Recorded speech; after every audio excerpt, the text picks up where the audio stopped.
Hello and welcome to another episode of No Buts About It. Here joining me is Chus, and we're going to talk about some football. But before we do that, I just wanted to thank everyone for getting us to 100 subscribers on YouTube so that we can maybe afford to eventually get Chus out of his basement. He's been I don't think that's fair. Come on, guys. he's been locked down there for so long, and it's so hard for him. But with Yeah, those 100 yeah. subscribers, we might get him out. I we might get it might be able to help me move up to living room, Yes, my living room in Pittsburgh. the high rent. But Yeah. in all seriousness, thank you. I'm gonna run that giveaway around noon on New Year's Eve. So if you have not entered the hat giveaway, go to the video on our channel to find out the rules to how you can enter the hat giveaway, and I'll buy you a hat, even a Steelers hat. And that was a rough game. The Steelers kind of just killed the Bengals, and Chus, I think you enjoyed it a lot more than I did. It was just kind of great because I was really tired of you talking about how great the Bengals were. So I didn't care that the Steelers were to win. I just needed for you guys to lose. So, and it just happened to be the Steelers. Like I would have taken any of the teams you've played in the last couple of weeks. It was just all of a sudden it was just like Jake Browning became the greatest football player of all time, and the Cincinnati Bengals were going to the Super Bowl with Yoshi Voss and Trenton Irwin and like all these random names you kept dropping on me, like Chase Brown. I'm like, oh my gosh, like they need to lose. They need to be humbled. And sure enough, they were humbled by not Kenny Pickett, Mason Rudolph. Of all quarterbacks, it's the perfect script. I told you this, Josh. On the day of the game, I said, the Steelers are going to win. Rudolph is playing the day before Christmas Eve. Mm-hmm. You know how the script goes. And I didn't want him to win because I didn't want to see all the CBS Sports graphics going on with that game and Mason Rudolph. And sure enough, there were a bunch of them, and I hated every single one of them. But my question is, did you see something from the Steelers that we hadn't seen in a while? Because before you were saying, hey, the Steelers suck. Tomlin needs to go. We're never going to win another game. And then you come out, you beat my Bengals, and I've watched the film on the game.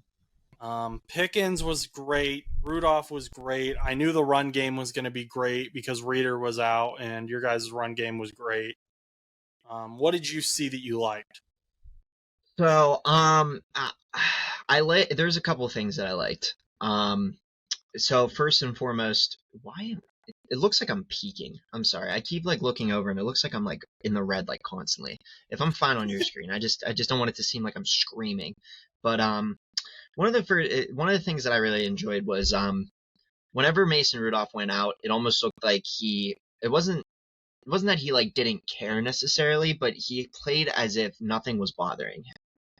Nothing was holding him back. He was making like deep throws. He was making questionable throws.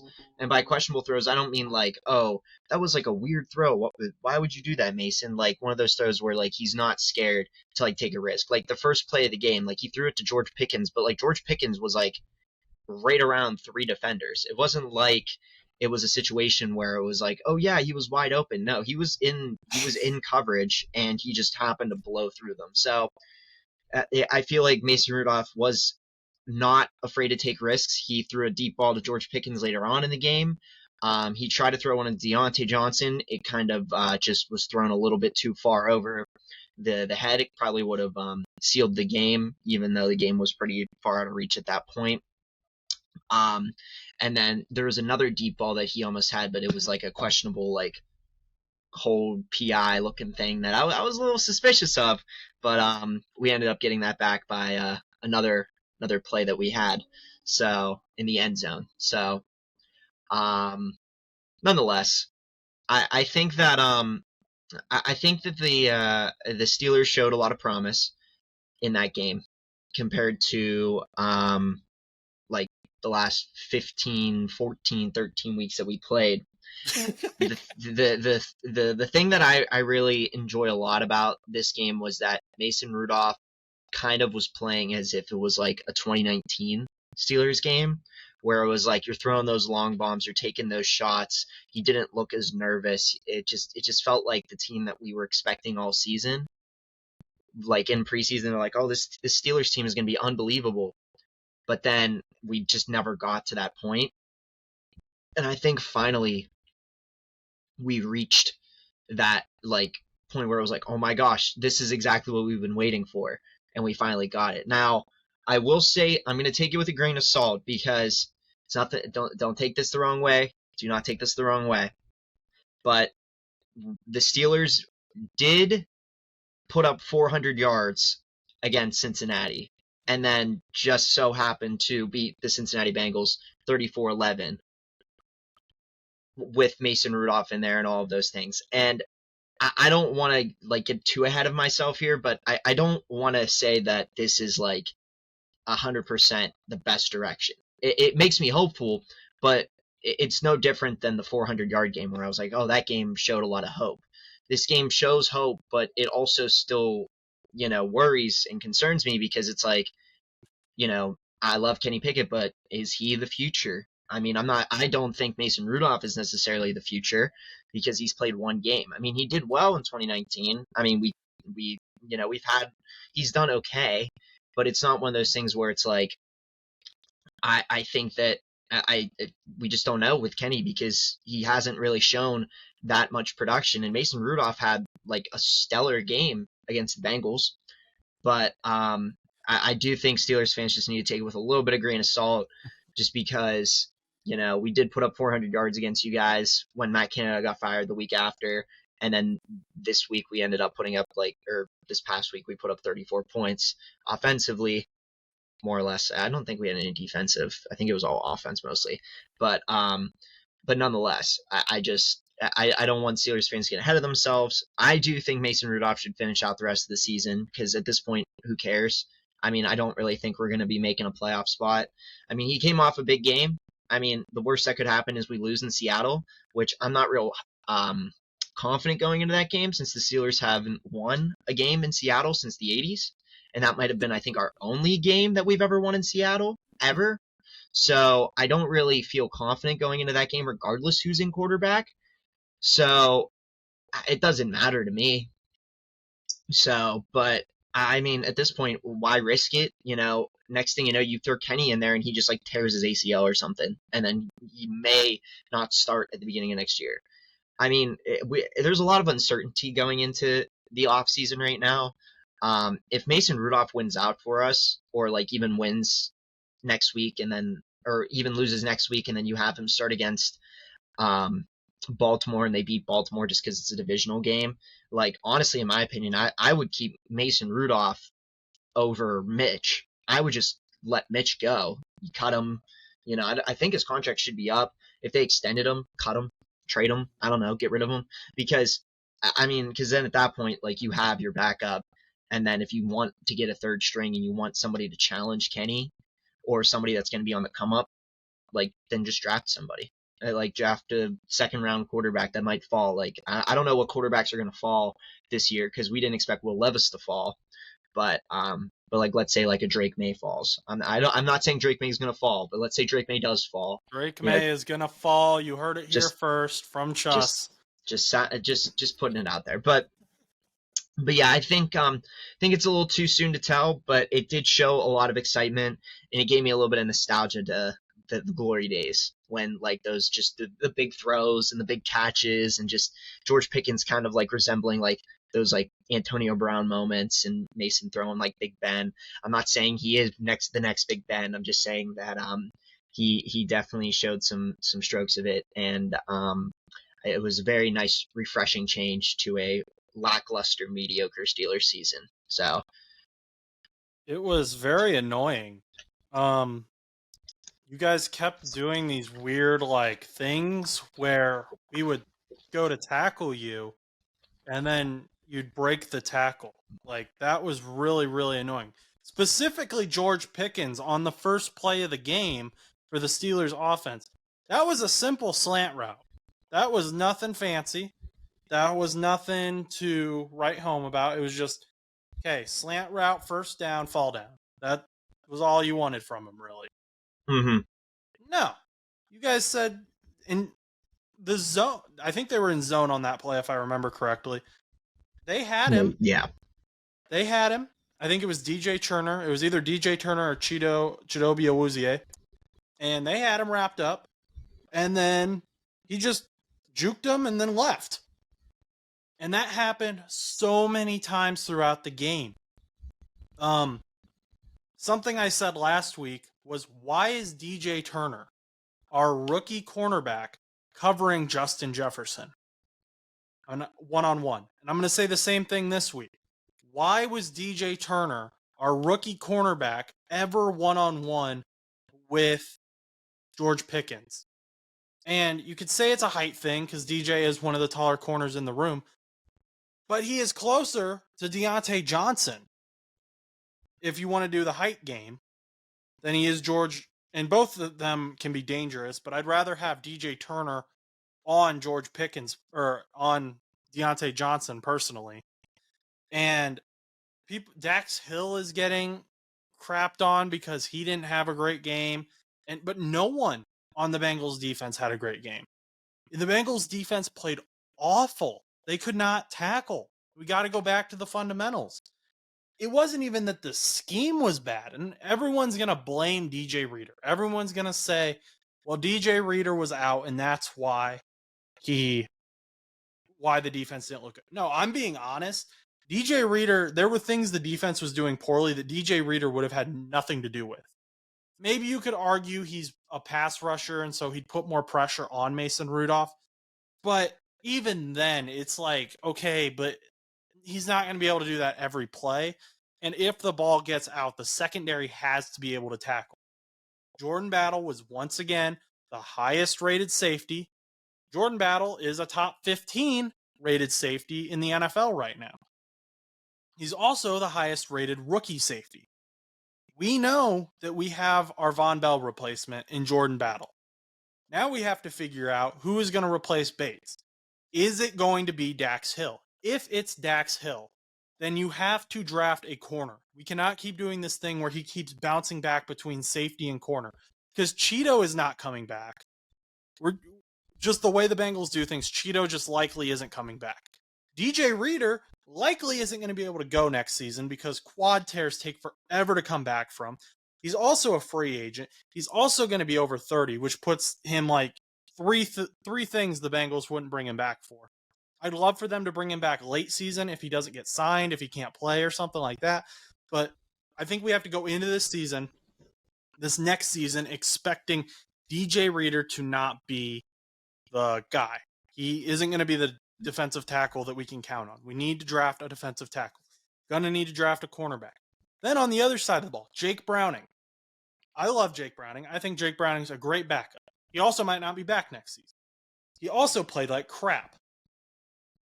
His stats didn't look horrible against the Steelers, except for a very important thing: 4 interceptions. And they were terrible throws.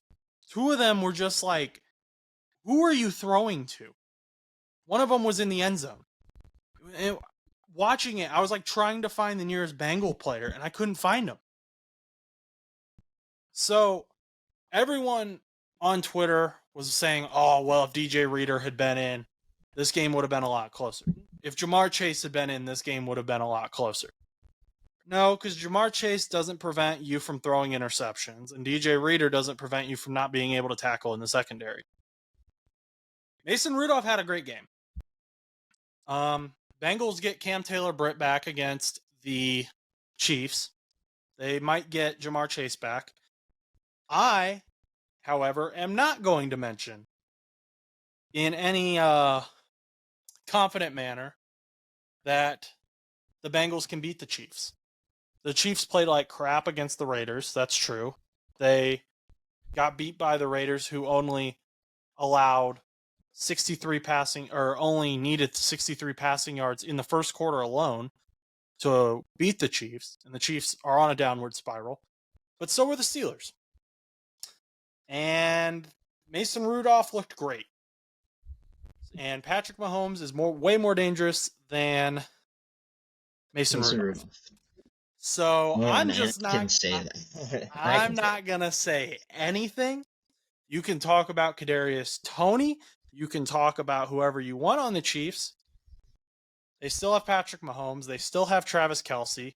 And Noah Brown, who most people probably don't even know who that is, looked great when the Bengals played the Texans. So, hey, maybe Kadarius Toney has a 200-yard game randomly against the Bengals secondary who's deciding to not tackle. So that's all I'm going to say. Who knows who will win this week? Bengals, Chiefs. Secondary needs help. yeah. Go ahead. Back to the Steelers. Now, and you kind of alluded to it, you have a problem in Pittsburgh. And it's arguably a good problem to have, arguably a bad problem to have. You have Kenny Pickett, first round pick, Pittsburgh boy. People love him there, it seems like. Got hurt. Mitch went in. No one liked Mitch. Mitch is gone. We don't care about Mitch. Mason Rudolph has been with the team longer than any of the three. He's the only one, I believe, who was there when Ben was there. Yes. So he's the only one who has ever learned from Ben in that capacity. So and obviously you like Kenny, but is there a situation where next season the starter for the Pittsburgh Steelers is Mason Rudolph?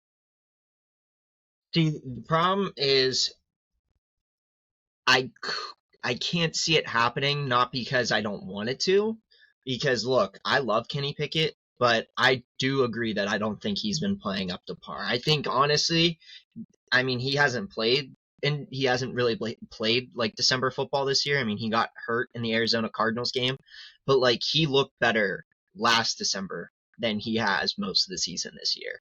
And that's kind of unfortunate. It's really sad.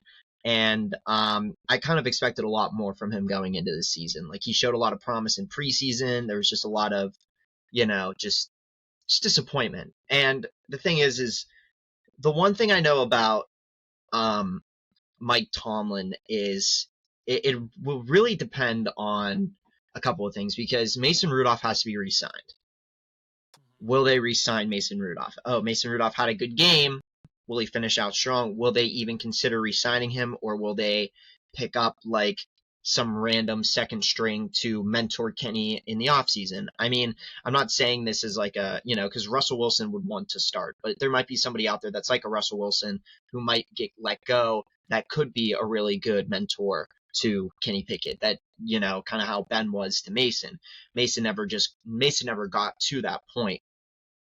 But I'm pretty sure I'm gonna have to fact check myself. I'm gonna look at this later about Mason Rudolph because there's an interesting thing with Mason Rudolph when it comes to playing Pitt, which is like a college thing. But I'm gonna add that in like later whenever I can. But Mason, he always showed the promise, and Steelers fans were really excited to have Mason start in 2019 when Ben went down because I feel like a lot of people were frustrated with Ben starting for so many years and it looked like he was like regressing rather than like, progressing. Like even though he was old, he wasn't showing like that, he was showing for his age. So when Mason went in, he did well at points and then he got hurt. Then the helmet incident with Myles Garrett happened and then Devlin Hodges went in after a concussion or whatever and Devlin Hodges went in and everybody loved Devlin Hodges. And then I don't know if he started doing bad. I don't really remember. I know he got pulled.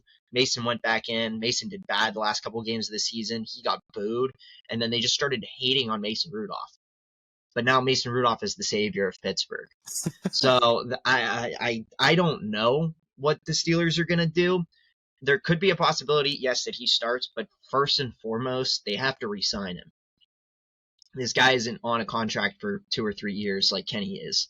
Kenny still's got 2 more years at least, and if they add the 5th-year option, so I don't know. I mean, it's possible. 2 scenarios. What are the odds that we will hear Trace McSorley's name if Mason isn't doing well? Probably not likely, because that would mean that Mike Tomlin would have to adjust the depth chart so that Mitchell Trubisky would be the third string. And with the third string rule, obviously you know that the quarterback can't go in unless both quarterbacks are hurt. So Trace McSorley probably won't be called on unless, for some reason, like, I don't think Trace McSorley would be called on until like a week 18 type scenario, where it's like, this would have to be how it would go. Either Mitch gets hurt in practice or something weird happens where Mitch can't play, so Trace automatically gets moved up to 2, or it becomes a thing where in the game on Seattle, like come game day in Seattle, we play against the Seahawks. Mason's not doing that good. They pull Mason and put Mitch in, but Mitch does worse than Mason. Or just like, Mason, like let's say Mason only throws for 100 yards and an interception in like 2.5 quarters or something. They pull him, they put Mitch in, but Mitch instead throws 125 yards and 3 interceptions and a fumble. Week 18 against Baltimore to try to get that 9-8 season, they're probably going to put Trace McSorley at number 2. If not, Kenny Pickett. I really don't think that at any point this season Trace McSorley will get his call. Maybe next year. It's possible, but I don't think it'll be this year, because I was like, it would be the only way that he would jump up. But then I started thinking about it, and I was like, but then by week 18, you would probably just have Kenny Pickett back up, unless you just have Kenny sit out for the rest of the season, which is possible. But I don't know. I don't really think there's a scenario at this moment where Trace McSorley would go in unless both quarterbacks went down. And yeah, so we'll see. Second thing, you mentioned Russell Wilson, and maybe he's gonna want to be a starter. Kirk Cousins, I think he's going back to Minnesota personally. We'll see what happens. Another guy who is going to be a free agent, is currently a backup, has been a starter before though, that I think a lot of people have forgotten about, is Ryan Tannehill down at the Tennessee Titans. Is he a guy you think Pittsburgh fans would embrace? Maybe. I don't know what kind of quarterback the Pittsburgh Steelers are looking for. I don't know what the fans are looking for at all. I mean, I personally wouldn't be opposed to it if it helps train the future, like a Kenny Pickett for the future. But the problem is I don't know if Tomlin has ever been put in a situation where he's ever had to develop a quarterback from scratch. It's really not a good spot to be in. Personally, like, love him or hate him or whatever the opinions are of Mike Tomlin. The problem is right now is when he came into the league, he did have Big Ben just already like developed, right, pretty much. And then, he won the Super Bowls, everything like that. But then Big Ben retired. And then that year, the year after he retired, 2022 draft, we drafted Kenny Pickett, which meant that there was going to be no development, and we were just going to rely solely on the idea that Mitchell Trubisky was going to start the entire season and Kenny was going to develop under Mitch. But Mitch was doing so poorly that they threw in Kenny Pickett because they had no other choice. The problem is that Kenny Pickett now will be pushing year 3. Could it be too late to develop him into what you want him to be? So we can throw in Ryan Tannehill and we can throw in any quarterback at this point that might be a really good player for us. But will Kenny Pickett ever develop to that potential? Because we're seeing it with some of these quarterbacks already. I mean, I every year I feel like Justin Fields always has this like huge hype around him and he always just falls short. Now, I think Kenny Pickett fell a lot shorter of his hype this year than Justin Fields did. I think Fields is showing a lot more promise this year than he has like in years prior. But, I don't really remember him having, I think he just kind of jumped right into it. Like, I feel like a lot of some of these quarterbacks just jump right into it. I mean, Stroud, I feel like, is the exception to the rule. Like, Stroud just kind of jumped into it, and, like, he ended up being, a GOAT over in Houston.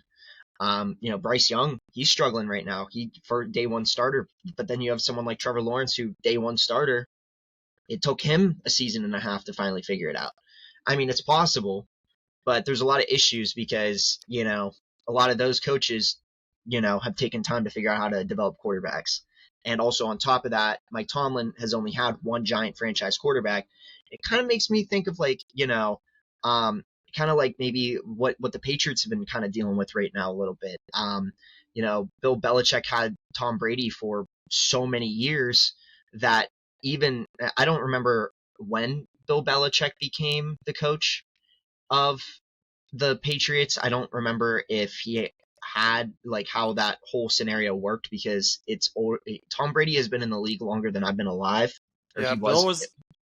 Bill was the head coach before you were born. Yeah. So, and Tom Brady came in the league. And he's been in the league like before he retired. He had been in the league for 23 years, and I'm only 21. So like he's him being in the league is longer than. So I don't really know the entirety of it, but like even like whether you put into a scenario of, and maybe we can check this and see when Bill Belichick, so Tom Brady got drafted. They both came You in know, on 2000. oh, so they both came in at the same time. Yes. And then Drew Bledsoe was the quarterback at the time before he got injured. Yeah. So and then the whole thing happened. Yeah, So I great. mean, it's one of those things though. Is like, I mean, Bill, if they both came in at the same time, then there really wasn't a whole lot of development needed because then Tom Brady ended up starting to do well pretty quickly on.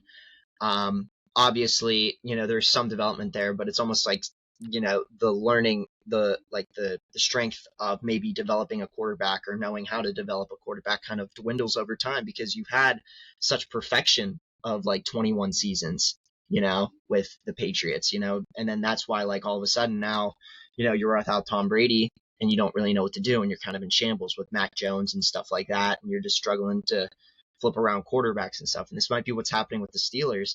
Tomlin had Big Ben for most of his, career. And then now finally, right around the same time that, the Patriots lost Tom Brady, like not identical because Tom Brady ended up going to Tampa Bay in the 2020 season, going for Yeah, the I believe 2021 so. Super Yeah. Bowl. Yeah, because 2020 Super Bowl was Chiefs 49ers, and then 2021 Super Bowl, which would have been the 2020 season during COVID, was Tampa Bay and Kansas City. So, but it does, but like at that point, it's like you kind of wonder if you lose that development, like how to develop a quarterback properly. And it kind of concerns me about the Steelers because I don't know if Kenny will ever develop to that point because I don't know if Mike Tomlin ever really knows how to develop a quarterback. And I'm not throwing shade at Big Bill Belichick because I think he can. It's just you go with such a long stretch and then you have to work on developing a quarterback again. And it's possible, but that's just kind of how the whole knowledge of how I've mentioned it before. Durations of coaches only last so long in the NFL, and then you have to move on. Like you Mhm. can't. I mean, it just so happened that the Steelers had two really long-term coaches. It happens, but sometimes in this changing age of the NFL, they don't last as long as they used to. So, but I'm not calling for Tomlin to be fired. That's not what I'm saying necessarily, but it does concern me. Okay. Well, there's Chus's take on the Steelers. Let's head a little bit up north and talk about Joseph Vincent Flacco, who is having a fantastic season. Um, he also was part of some history. Amari Cooper set the Browns franchise single game receiving record last week. He had a game, I think he had like 51 fantasy points, which is absolutely insane. And he's already passed Deshaun Watson's stats this season as far as yards and touchdowns are concerned. But what I did was I put together a comparison of both of their Cleveland careers. And let's look at this because I'm not sure people realize how insane what Joe Flacco has done is. So, Flacco has played in 4 games, and Watson has played in 12 for Cleveland. So, let's just keep that in mind for the rest of these stats. Flacco has only played a third of the games. Flacco is 3-1, whereas Watson is 8-4. So Flacco does have a better win percentage. Flacco's completion rate is 59.4, where Watson edges him out a little bit at 59.8. Watson also edges him out in yards at 2,217 passing yards. However, Flacco has 1,307. So if someone wants to do the math, he'd have like 5,000 yards if he played the same amount of games as Watson at the same rate that he's been playing, and I believe that would lead the NFL. Flacco has 7.5 yards per attempt, and Watson only has 6.5. And Flacco is averaging 326.8 yards per game. Watson is only averaging 184.8. Flacco has a little bit 4 less touchdowns. This is including both seasons. So this season, Flacco does have more touchdowns, but it combined, Watson still edges him out by 4. And Flacco does have the better passer rating at 85.1. So, before this whole thing started, when Deshaun Watson was still the quarterback in Cleveland at the beginning of the year, we were seeing Dorian Thompson-Robinson in the preseason, and we were like, this dude is pretty good. Then we saw him in the regular season, and we were like, this dude is not very good. So he's not coming for Watson's job. Now keep in mind, Watson's contract is fully guaranteed. A ton of money. Like 250, I think it's 250 million.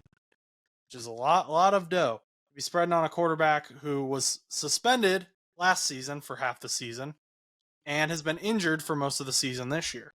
He hasn't played a full season yet, even between the 2 seasons combined. He's still only at 12 games. So now you've got Joe Flacco, who is playing great football. He struggled with the Jets and the Broncos. He played great football with the Ravens, and now he's back to playing great football with the Browns.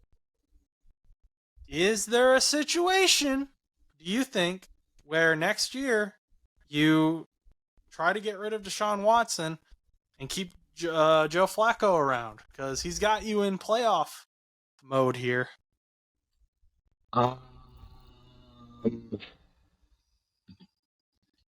Because I know he's 38. No?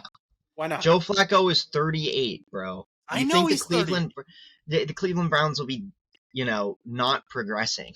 Like, they need to progress a little bit. The only reason Joe Flacco is playing right now is because Deshaun Watson is hurt, pretty much. And, DTR hasn't played well. So why would you go and let go of Deshaun Watson, who, okay, yeah, hasn't been playing that good, but then at a point, Joe Flacco might only play 1 to 2 more seasons. And how well is his production going to be in next year at 39 years old? Like, he got lucky at 38, I mean, it happens, but how far are you going to get with Deshaun Watson next year? Is Deshaun Watson going to have you in? Would you rather go from, hey, we've got Joe Flacco, he's 38, yes, he's 38, but we can sign him to a 1-2-year contract, draft a guy, and then have that guy, because you know what Deshaun Watson is, in my opinion. I know Browns fans still are a little delusional and think that he is this superb athlete like we saw in Houston, but he's not. He has shown no reason to think that.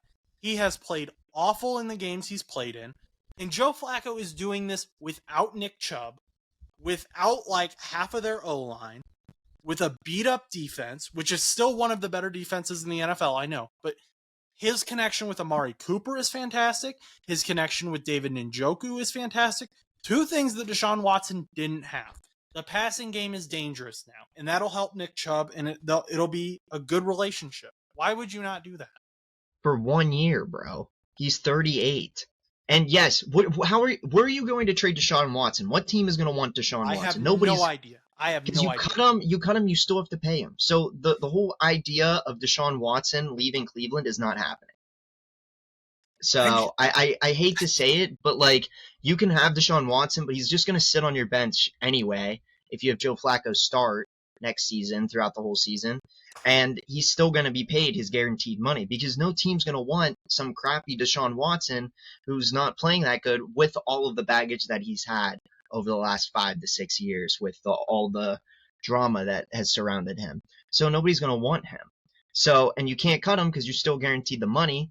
So you would have to either reconstruct his contract and then trade him, or you would have to trade him and then the other team would have to reconstruct his contract, because there's no real physical way for there to be like a situation where this is in any way beneficial, But if you're Kevin Stefanski, how do you go to the Browns fan base and say, hey, yeah, Joe Flacco, he played great, was averaging 300 plus yards per game.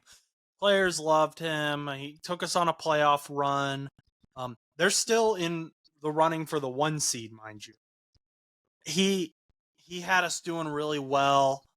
We're going to go back to Deshaun Watson, who is averaging less than 200 yards per game.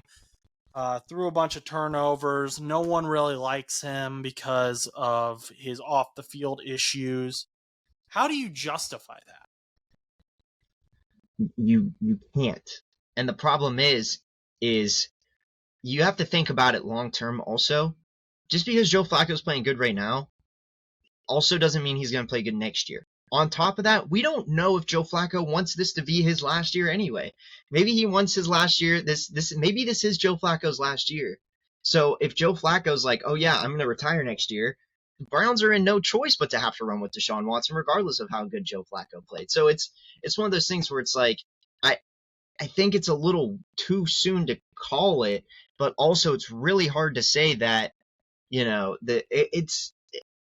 you have to do one of those things where it's like you have to know that like the organization, although doesn't want to struggle, they have this baggage that they don't know what to do with.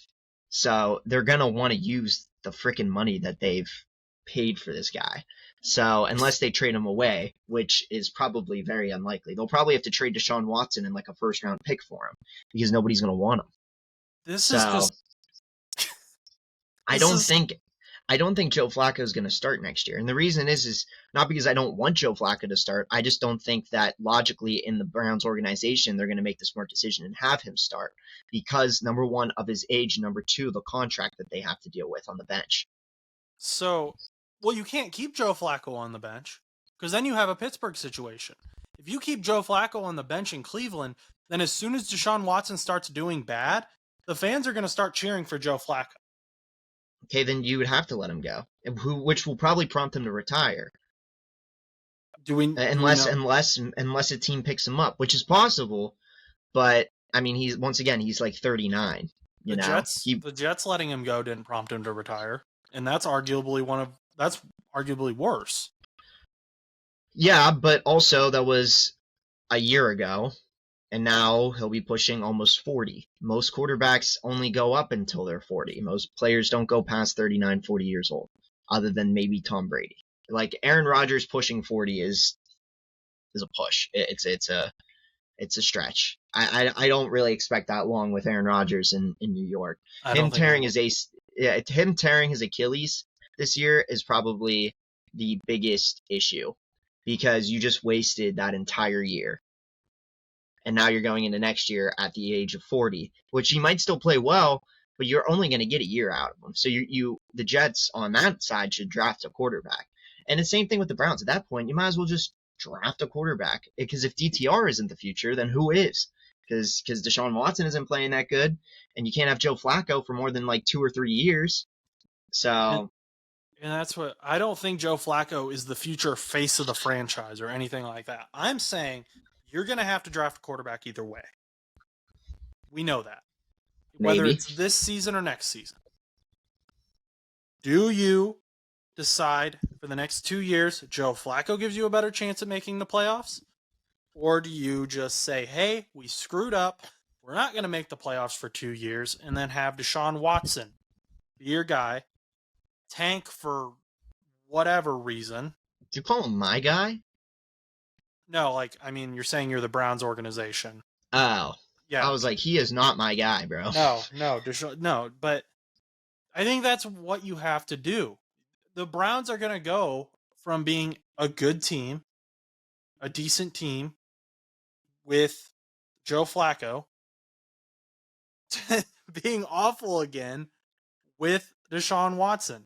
And you have the best division in football. You can't afford to be short at any position. We've seen that with the Bengals. The Bengals went from being the best team in the division to being the worst because of a few misses. And obviously Joe Burrow went down. But even before that, you missed a few games. You played a little off and you drop. And you can't afford that in the AFC North. And the Browns aren't going to be able to afford that next year. I think Joe Flacco gives them their best chance to make the playoffs. I don't know how the cap works out. I don't know if you can just eat Deshaun Watson's contract, but I would not expect Deshaun Watson to lead you to the playoffs if I am a Browns fan. Well, I don't either. It's just you have to think about this in this perspective where it's like you still have, I'm looking at his contract right now, it looks like you still have, 3 more years on his contract? And it's his base salary is $46 million over the next 3 years. With him being an unrestricted free agent in 2027. So you're just going to, it's literally, you know what kind of cap fee that's going to be? Unless you trade him somewhere. But like, what team would make a reasonable trade for Deshaun Watson based on the production that Deshaun Watson's had? The Jets? You'd have to be really desperate. It would be New England? I doubt it. Like, Vegas? Probably not. Unless something happened where Geno Smith, is not going to play. He's not going to Seattle. And he ain't going back to Houston. And then you think about all the other teams. They all have quarterbacks. Most of them do. So, unless something, tragic happens and you don't hope for that to happen, but unless something tragic happens to some of these guys, there's no way any of these teams are going to be like, let me take a risk and trade for Deshaun Watson. It's just not going to happen. So, I think the Browns might be stuck for a little bit. But even if you sign Joe Flacco, you're still going to have that waste away of Deshaun Watson on your bench. Because nobody's going to take him, you're still going to have to incur the penalty. So even if you sign Joe Flacco for 2 years, let's say Joe Flacco retires at the age of 41 years old. He leaves the Browns organization. Deshaun Watson, let's say he's at 2, so he'll be 40. He'll retire at 40. You're still Joe Flacco is gonna retire. Maybe the Browns have won a Super Bowl by then. Whatever. Guess who your starter is? It's going to be Deshaun Watson. It's the same situation because he's still there. He hasn't left. He still has 2 years left on his contract, or 3 even, I think. So, he's such a parasite. Remember when all these teams were fighting for Deshaun Watson, and now he's just a parasite for the Browns? Yeah, it sucks because if the Browns would have never let Baker Mayfield go, you know what kind of team they would have right now? It could be unbelievable. It'd be pretty good. It'd be dangerous. So, well, okay. We've got another one of these things to figure out over here in Denver. We got about 18 minutes left in the show, so let's see if we can figure this out. So, the Broncos have announced, hey, we're benching Russell Wilson. And it's not like Russell Wilson's been playing bad. Someone on Twitter actually pointed out that his stats are comparable to Patrick Mahomes' stats. So you either have to say Patrick Mahomes is playing awful or that Russell Wilson is playing half decent. Maybe it's probably somewhere in the middle there. But Russell Wilson also has a very big contract. The Broncos kind of sold the franchise to get him from the Seahawks, and you can look at all those picks. They got one of the most notable ones that the Seahawks got was Devin Witherspoon this year with one of those picks. But the Broncos already owe him $85 million if they cut him in March. However, if they cut him after March 17th, they will owe another $37 million to Russell Wilson. So, making him a post-June 1 cut does allow them to spread it out a bit, $35.4 million in 2024 and $49.6 million in 2025. And it's also being reported that Russell Wilson knew this all along. He has been playing with the knowledge that Sean Payton didn't see him as the future in Denver. They were going to cut him no matter what, pretty much. So Buddy played out of his mind the last couple of weeks to prove that he still has it. And Denver's not out of the playoffs. Denver can still make it. The Chiefs are falling. That's why I think it's a stupid decision. I understand that they don't want to risk the injury, but but you know how happy Broncos fans, your fans, would be if Russell Wilson cooked and took them to a playoff position, like regardless if you win or lose, when was the last time the Broncos were that relevant? Peyton Manning. Exactly. It's been that long. You know how exciting it would be to be like the Broncos are in the wild card. That would be freaking amazing. So I don't know. I think it was a dumb decision because, you're not letting Russ cook. But also a little fun fact, Deshaun Watson's contract is like 200. It's 230 million guaranteed. Okay, I said 250 earlier. That's wrong. Yeah, but like that's still unbelievable compared to Russell Wilson's, which is 124 guaranteed. So Deshaun, that's even worse for Cleveland. But we're not talking about Cleveland anymore. We're back to Denver. But that's just unbelievable over there. When I was talking about that Right. dead weight over there. But when it comes to Russell Wilson, I mean, still you're paying for 2 years worth of a quarterback. They might be struggling for a little bit unless Denver's backup. Yeah, Jared Stidham. I don't really know too much about Jared Stidham. He was in New England. I believe he's a 2019 rookie. He was supposed to be the future after Tom Brady in New England. New England fans were really excited about him, and then he kind of fizzled out. He was with the Raiders for a little bit. They loved him, but he ended up not, for whatever reason, he became a free agent. And then he's in Denver now. And Sean Payton is the new head coach there. And they struggled at the beginning of the season. They went 0-4. Since then, they've done pretty well with Russell Wilson. And they're close to making the playoffs. They're competing with the Raiders. They're competing with a few other teams like the Bengals, the Colts. But they could still do it. However, now there's this big question mark in Denver. Like, how are you going to play this game? Some people are theorizing that this is Sean Payton's way of saying, look, it's not my fault.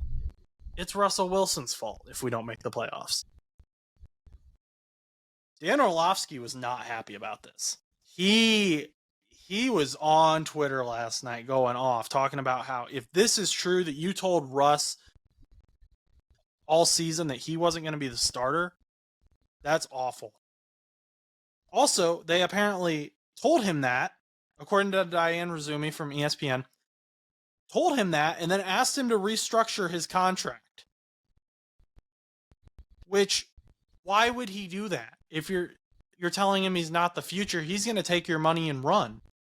Yeah. So stupid. Those things haven't been confirmed so far, but now the question in Denver is the same question we had with Cleveland, with Pittsburgh. Who's their future? Is it Jarrett Stidham? We haven't seen him play yet with Denver, to be fair, but we have seen him play before, and I don't think he's a franchise guy, personally. And then at that point, your question remains: does Joe Flacco head over to Denver? He goes back to Denver. He's already been in Denver. He heads back. So maybe. But like it's the same thing though. I mean, like, what do you do? I don't know. If Stidham doesn't do good, like you had Russell Wilson for you had him locked up until how long? He's locked up for a while, dude. They gave him up after 2 seasons. Yeah, they had him locked. It was a freaking. How long was this contract started out? It started out in 2022? So, yeah, it rolled until he was 41 years old. So he would have been long retired by then. The thing is, if they get rid of Russell Wilson, which it's assuming they're going to cut Russell Wilson and say, hey, we'll just pay you the $86 million, move on. Whoever Sean Payton brings in, because it sounds like this is Sean Payton's move. Getting Russell Wilson was Nathaniel Hackett's move. We know Sean Payton had no respect for Nathaniel Hackett. So this seems like Sean Payton's move of, I want my guy. So, Sean, whoever your guy is, better play pretty damn well. You better get, like, Drew Brees out of retirement or something. I don't know without his noodle arm. We're talking like 2010s Sean Payton or Drew Brees for Sean Payton, because other than that, I don't see how this becomes an okay deal. And it's going to have to be someone who's relatively cheap. Otherwise, all of your money is in your quarterback room. And most of it's going to a guy who doesn't even play for you anymore. That's why I was suggesting maybe having like one of those, or you might have to have a situation where you might have to draft yet another quarterback because you just have to do it because they're the ones that you're gonna pay the least amount unless you draft like some like random backup quarterback that you hope brings you like a future, like Gardner Minshew, for example. If the Colts don't re-sign Gardner Minshew, you bring him to Denver, maybe on a smaller contract, but even then, how long is he gonna take? How far is he gonna take you? How long is he gonna take you? Do the Bears trade their first overall pick from the Panthers? Do they trade that to Denver and let Denver jump Washington for Caleb Williams? Because it seems like the Commanders are the most interested team in Caleb Williams right now. Which is kind of unfortunate because I didn't realize Sam Howell was going to do this poorly at this point in the season. I thought he was their future. I think everyone thought they were their future. And I think Caleb Williams doesn't want to go to the Bears. We know that. He is Caleb Williams, you are a Chicago Bear. He has liked tweets talking about like him not wanting to go to the Chicago Bears, about how it would be horrible if he went to the Bears. He's liked tweets about that. So Caleb Williams might pull an Eli Manning or a John Elway and say, I'm not playing for you if he gets drafted by the Bears, which isn't a good look personally in my opinion, but it worked out for those two. So, hey, what do I know? But you are a Chicago Bear. The Denver Broncos, I don't think you can go after Kirk Cousins because he's going to want more money if he's leaving Minnesota. What, Kirk Cousins? Kirk Cousins, yeah. I think he was having an MVP level season before he got hurt. Yeah. I mean, but I don't know if he would go to. We're still on Denver, right? Right. I'm saying you'd have to pay him a lot of money to leave Minnesota. Yeah. You wouldn't be able to get him over there. I don't think you'd be able to get Kirk. Ryan Tannehill, you might be able to drop a little bit less on him just because he hasn't really started much this season. But it's still the same question. Will you be able to like win games with him and stuff like that? Because Russell Wilson started winning games this season. The team started winning games. Like he was a meme last season and stuff like that, and I get that, but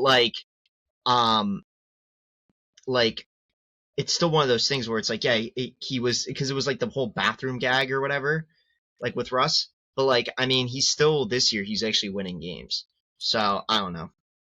So but your young quarterbacks that are worth mentioning that will be free agents this coming year.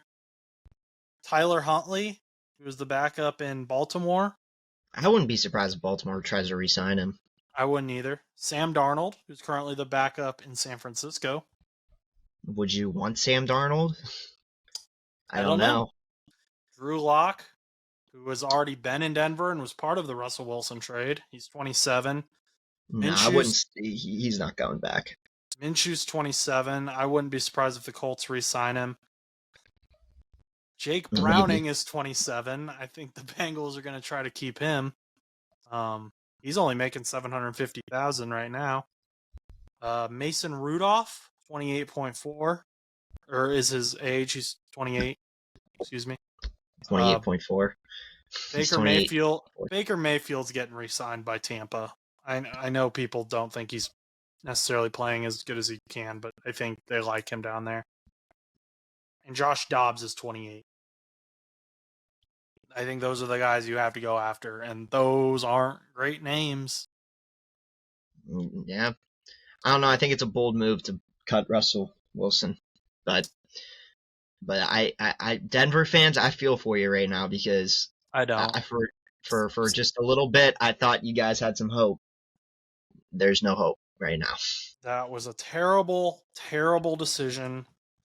It is up there with one of the worst trades in NFL history. I know people put the Trey Lance trade above it, but that didn't hold back the 49ers at all. They got lucky with Brock Purdy. This Russell Wilson trade is about as bad as Deshaun Watson, and it's having the same result. Sorry, Denver, but I don't feel sorry for you. The only teams ever lucked out in a huge quarterback trade, it appears to be the Rams and the Lions. I think it was an unbelievable trade. Everybody thought that could have been a mistake, and Matt Stafford went on to win a Super Bowl, and Detroit could win one this year. They got what they wanted. But they could. So. They got what they wanted out of that trade. Denver and Cleveland did not. So I think that's going to be all for today's show, unless you have anything more to say. No. Mason Rudolph versus University of Pittsburgh. Oh, yes. Football. I wanted to see this. Yes. So I wanted to look at this for some reason. Well, that was during an era before Kenny Pickett started. But I just thought it was very interesting because in 2017, Mason Rudolph came to Pittsburgh, okay, with the Oklahoma State Cowboys. Mm-hmm. And he went 23 of 32 for 497 yards and 5 touchdowns and 1 interception. Stud. And that was against Pitt. Now, granted, I think this was during the Max Brown era, but I don't really see I don't see Max Brown on here. I just see Ben DiNucci. So that makes me really curious. Another legend. Gucci DiNucci and Max Brown, 2 legends. Yeah. Ben DiNucci went 13 of 25 for 228 yards, a touchdown, 2 interceptions. So, and I think I want to know about the passing yards here.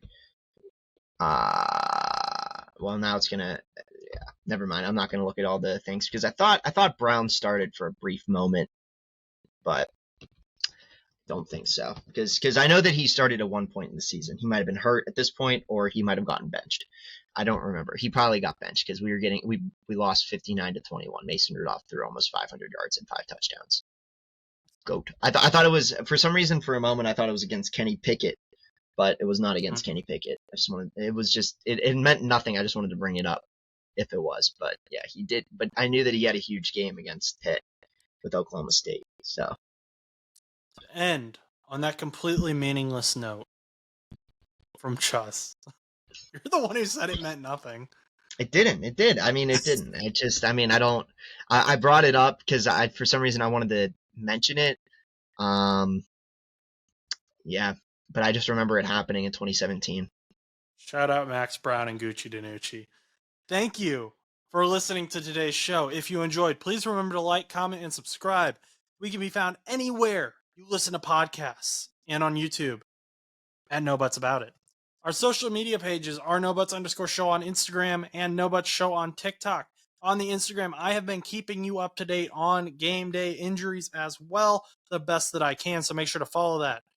My Twitter is Josh_Butts_2001. And if you would like to reach us, you can email us at bullmoosepodcast2. That's the number 2 at gmail.com. Finally, our spread shop will be in the description, so make sure to check out the merch. Once again, if you enjoyed today's show, like, comment, and subscribe. And don't forget to enter the giveaway for a free hat because we have reached 100 subscribers. So that clock is ticking. New Year's Eve, we'll run the giveaway. Until next time. Go do something nice for someone. Thanks for watching that video, guys. If you want to check out a most recent full episode of No Butts About It, that's going to be right over here.